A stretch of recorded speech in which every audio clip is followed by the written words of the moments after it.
Springs. This is the 2017 year in review. Talk about what we really accomplished last year. Because sometimes in government, so many times you get moving forward and you forget about the things that you've accomplished. And we want to make sure you, the residents of Desert Hot Springs, are updated. So we want to talk a little bit about the image launch here in Desert Hot Springs. You've seen a lot of new signage, you've seen a lot of new landscaping, and soon a new city hall, which I'll talk about more in a couple minutes. The image of Desert Hot Springs needs to be changed because of what we truly have up here. And you'll see new logos, you're seeing new signage, you're seeing new medians come to life with new landscaping. And soon you're going to see a brand new entrance into Desert Hot Springs at I-10 and Palm Drive. And that's going to be important for Desert Hot Springs, and we'll show you some renderings next month of that. Desert Hot Springs really came together this year with the Friends of the Library and the Advocates of the Library to really bring awareness to our small library. This is the same library that in 1970 I used as a kid growing up in Desert Hot Springs. So we really talked about what it really means to have a library grow here in Desert Hot Springs. And recently the county EDA will be going out for bid here on a plan for a new library. The county is going to donate some land here right next to the Behavioral Health Center on Palm Drive and Park Lane. And it looks like in the near future, meaning a year or so out, we could have about a 15,000 square foot building. And I want to thank some of the hardworking council members that are bringing awareness to this, the Friends of the Library and the Advocates of the Library for really working hard to bring awareness to our community on library services. We had the first ever Prie Festival here in Desert Hot Springs. That's really important, and it's going to be an annual event. If you hadn't had a chance to come to it in November at Cabot's Museum, next year we'll have another event. Our police department is at full staffing, 33 police officers, and that was a lot of hard work last year. You, the people passing Measure B and C, was really important to Desert Hot Springs to keep those funds in police department. It was $5 million that you actually helped keep in Desert Hot Springs and to bring our staffing to full staffing. This is the first time in, I've been told, 10 years that our police department's been actually at 33 officers. This means your streets are safer today because of the funding that you put into your police department. City staff has been working tirelessly over the last end of the year on the deadlines for the regulatory permits for the marijuana industry. As you know, the recreational marijuana became legal in January, and some of our cultivators have been working really hard to get their regulatory permits through the state. So right now we have about 5 fully functioning cultivators in Desert Hot Springs. We plan on 5 to 10 more projects starting this year. As you see, a lot of new construction going on out there. This means good tax dollars to our revenue here in Desert Hot Springs.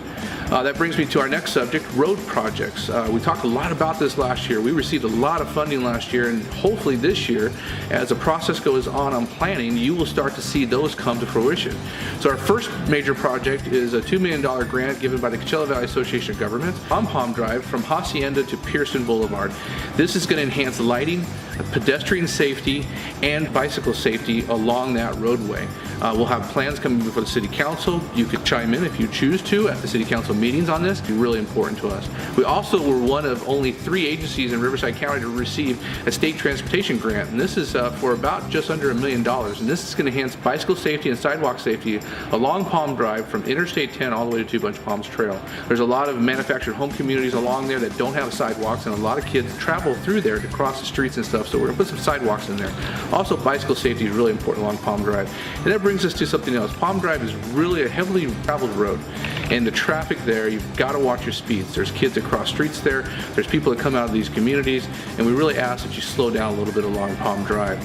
Another road project that will start is the 8th Street Flood Drain Project. This has been on the books for about 6 years.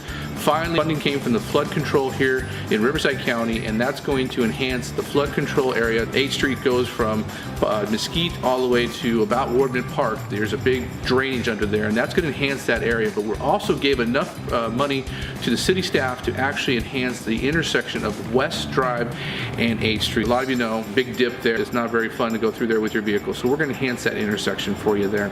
And then finally, in road projects, the Indian Canyon project. We'll have an update next month on where it's at, but the design should be finished. We're waiting on the County of Riverside to give us an update on that, but that's going to be from I-10 to Dillon Road, 4 lanes, new stop lights at the corner of Dillon and Indian Canyon, and it's going to be a great upgrade to the traffic that comes in and out of our city. As a lot of you know, about 8,000 people leave this community every day to work somewhere else, so these main thoroughfares are very important in Desert Hot Springs. Healthy Cities put on their 2nd annual Healthy Halloween event, which was really fun, and if you didn't get a chance, we'll be doing it again around the Halloween time. We want to thank all the sponsors for that. The cannabis industry came out, hosted a Easter egg hunt this year, which was really well attended. We want to thank them for that. We've been working really close with our educators from Palm Springs Unified to the College of the Desert, do some smooth transitions, all the educational programs that we can give for more opportunities for you here in Desert Hot Springs, and we're going to give a bigger update during our town hall series that we'll talk about in a minute. Finances, it's the biggest talk that everybody always talks about. How is your finances? Because a lot of you remember about 5 years ago when there was about $400 in the bank. The cuts that had to be made to staff's pay, the cuts that had to be made to services here in Desert Hot Springs were really hard to make, but we're finally coming out of that trend. Today, we close our books this fiscal year at the end of June 30, or halfway through this fiscal year, with about $8.5 million in the bank. So this is really important in Desert Hot Springs. You really want to have a reserve of about $15 million, which is about our budget each year, to make sure that things are secured, so if anything ever happens to Desert Hot Springs financially, we can always fall back on that reserve. So we got a lot of work to do to get there, but we're really at a healthy spot here in Desert Hot Springs. New businesses, as a lot of you have seen, Taco Bell is done. Quack Car Wash has finished its final plan check, starting construction here in Desert Hot Springs real soon. And Econ Solutions, this is an outside vendor that's come in, and they'll be actually working through a plan to bring more businesses to Desert Hot Springs. Desert Hot Springs is like an island compared to Coachella Valley. You can't really drive through here unless you have a reason. But there are businesses that will be attractive to Desert Hot Springs if the right person's out there asking the questions, and we've hired this firm to go out there and do that. We're not paying them anything. We pay them to do a report, and that's it. The way they get paid is on incentive taxes. So if they bring a business in, they get 3% of the tax for a couple years. So that's an incentive for them to actually go out and do the work, and we're not just giving them a paycheck each month.